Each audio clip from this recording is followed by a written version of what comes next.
Hey guys, welcome back to the channel. Today we'll be featuring another thrilling replay, and this replay was submitted by ARMEDxMEDIC, and he is playing Tier 10 French Medium Project Murat. This tank was part of Flames of War season that was a couple of seasons ago, and it was part of Ultimate Season Pass. Essentially, you could get this tank for 4,000 gold, and that's why you see a lot of these tanks around. So, a little bit about this tank. This tank is a 3-shot autoloader. It has 12 degrees gun depression, it has decent speed, and workable camo as well. On paper, Murat and Batchat has the same raw DPM. However, Murat has more DPM when you are more in-game DPM. And the reason I say that is in Batchat, it takes longer to reload. However, it does have 5 shells. But when you are waiting for engagement, you might fire 1 or 2 shells, and it happens more often than not that you only have 2 or 3 shells remaining. But you don't want to force a reload as it's a longer reload. Plus, you don't know that if someone could push during that window, and hence you hold on to those shells. There are situations. However, Murat has only 3 shells, which means whenever you start an engagement, you will either fire all 3 shells or you fire 2 and then you quickly force the reload, as the reload doesn't take that long.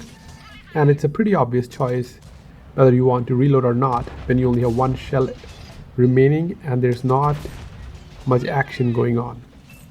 And hence the in-game DPM is way more in Murat. Not to mention it has way better gun handling than Batchat. It also has very good shell velocity as well as gun handling and penetration. This tank is a mix for Batchat and TVP. Those tanks still has their advantages. However, Murat, when it comes to pubs, can outperform both those tanks in most situations because it has better pen, mobility, gun depression, and in the current meta, it's all about gun depression. And with its 12 degrees of gun depression and 3-shot auto loading capacity, you can easily empty the entire clip as soon as enemy fires. And that's what we'll see here. For example, these tanks fired and ARMEDxMEDIC bounced the first shot, penned the second, and then penned another third. So it takes about 5 seconds to unload the entire clip. And you should be able to do it reliably for most heavies as well as mediums as well, unless they are fast firing mediums like Object or T62-8, the Russian mediums with 320 alpha. But other than that, if you start firing as soon as the enemy fire, you should be easily able to dump an entire clip and get back in cover. So ARMEDxMEDIC is at 3200 damage with 3 kills. He hasn't lost any HP. When the game started, he immediately pushed to the J8 area, which is the most important area to win if you want to win this map. And Ruthless fired. Murat saw the opportunity and just flanked around without wasting any time, as the enemy team is also pushing from the backside. And you might ask me, if this is the most important area to win, if you want to win the map, how come his team is losing? Well, you still need someone at the base to guard. One tank or a few tanks can't renew the game, especially as the base can't get reset from this middle ground. They have a bunker at the base, which I think the base should be moved away from solid cover so that it can easily get reset. The problem exists on both caps. You can easily hide behind a cap, and it's not as easy to get to the cap.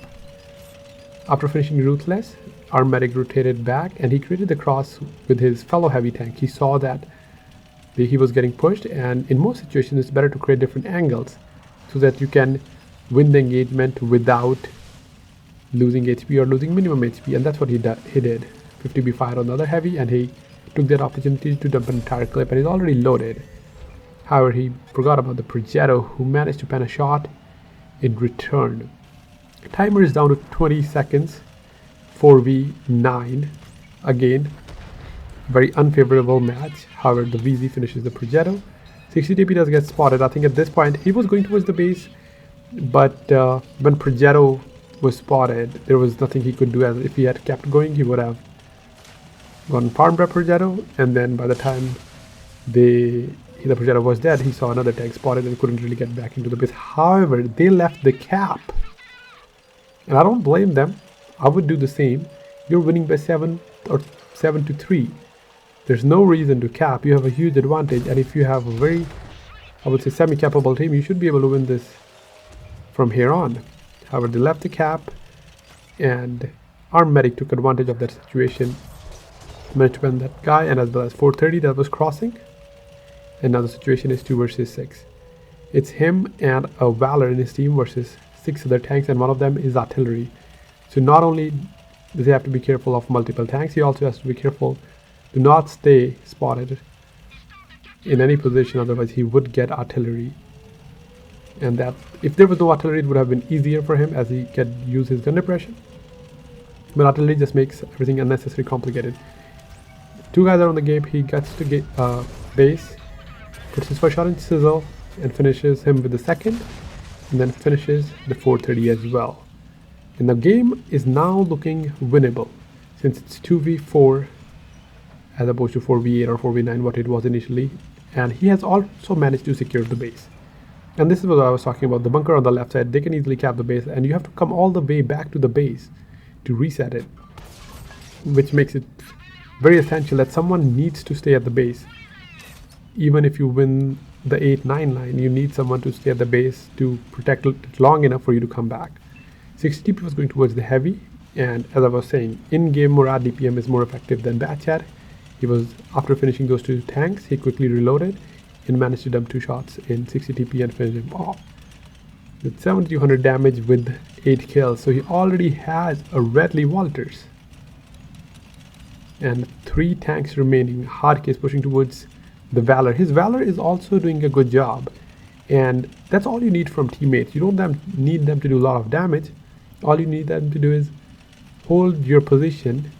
Even if you don't do damage, just don't give away your HP, and I think that's what this Valor is doing. He had engaged Hardcase and made it difficult for Hardcase to kill him, and allowed ARMEDxMEDIC to rotate and get another angle to dump his clip into Hardcase. He managed to pen 2 and bounce the 3rd one since he was firing heat, and Hardcase does have a lot of spaced armor.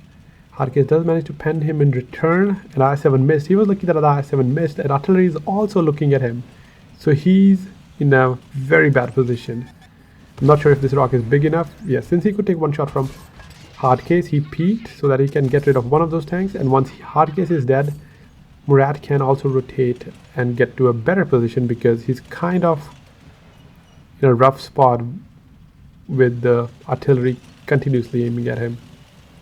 He's now rotating back to a high ground where he could outspot the I7 and farm him effectively, since he's just 1 shot for I7. However, I7 closed in as well and spotted Murat. He was trying to escape and rammed into the rock. Unlucky there. However, I7 wasn't paying attention, and Murat will escape for now. It is a full health I7. Valor puts his shot into the I7. Not sure what the I7 was doing the entire game, but the last thing you want when you're 1 shot is a full health same tier tank, and let alone a strong tank like I7. He tried to put a shot on the side and missed. Got lucky again. That I7 bounced. He hit his front hull at a difficult angle where it was an auto ricochet angle, and that's what Murat has. It does have better turret armor as well as better hull armor than the Batchat and TVP. You still get some weird bounces from Batchat as well from its hull, but Murat has a little bit more reliable armor as you have to expose yourself less, and you can easily dump your clip. He's now rotating towards the middle of the map again, as he's expecting his Valor to keep that I7 spotted, and if I7 spotted, he can easily clip the I7. And both of them, actually Valor is also rotating away so that he's safe from artillery, but he's actually moving into the artillery fire. And this is what's going to cost them here, because if that I7 managed to get into the cap without getting spotted, ARMEDxMEDIC will again be in a tough spot. and especially because now he's one shot and I7 is relatively healthy. I think it's half health, and there's a tank on the cap. This is the third time he jumped and almost died. He was at 263, lost 251 HP and survived at 12. I guess that's 11 more than what he needs. Doesn't really matter though, because he was one shot for I7 regardless. However, the artillery, he is definitely, even if artillery sneeze on him, he will die now. He might have survived the splash earlier, but he won't anymore. I7's on the cap, artillery gets spotted. Valor spots the artillery, missed his first shot, puts the second shot into the GW Tiger, and the third. He's at 10k damage and 9 kills. He needs 1 kill to get his Pool's medal, a very rare medal which you get when you finish 10 tanks. He wants to get rid of artillery first, so he only has to worry about a tank that can shoot him only when he has a line of sight. But I7 finishes off Valor, as Valor doesn't have the camo of Murat since it's a heavy tank, and he was in a crossfire. Valor also was going for artillery and exposed himself to the I7. Project spotted the artillery, finished the artillery, and is trying to get back in cover now so that artillery I7 doesn't finish. I7 missed again. So far I7 has missed this tank twice and bounced on the hull once. I7 is in a stronger position. He is capping. He would see Murat coming because he doesn't have much time. He's already had a great game with 10.5k damage and 10 kills. But can he clutch this? I7 spots him as he was coming to reset the base. However, I7 is not going for a shot here. He retreated. He wants to cap. And that's the opportunity ARMEDxMEDIC needed to close in and punishes the I7 safely, hoping that he would miss at least one more time. 14 seconds out the cap. He doesn't really have any option here. Then to get a reset. There is a death tank that helps. I7 bounced again. There is one unlucky I7. He has bounced multiple times. However, ARMEDxMEDIC bounced his first shot, penned the second. He didn't fire the third one because he was afraid. I assume that as soon as he fired the third, the I7 will push him that he doesn't have any more shells. He forced a reload and hoping to get a full clip, as now I7 is clippable for Murat. He's rotating around as he expected I7 to follow him since he got off the cap, and he did. Murat is at a higher ground here, trying to get a shot onto I7, overexposed a little bit, did manage to get a shot, got back in cover. That was a risky peek. He's in cover now, got another shot. Both are one shots now, and can he? No, he couldn't. Unfortunate. That I7 kept missing Murat the entire game, but then finished him off in the last opportunity when ARMEDxMEDIC wasn't really that exposed either. But nonetheless, a great game, 11.5k damage and 10 kills. So that's it for today, guys. Thanks for watching, and I will catch you in the next one. And GG to ARMEDxMEDIC for such an epic game.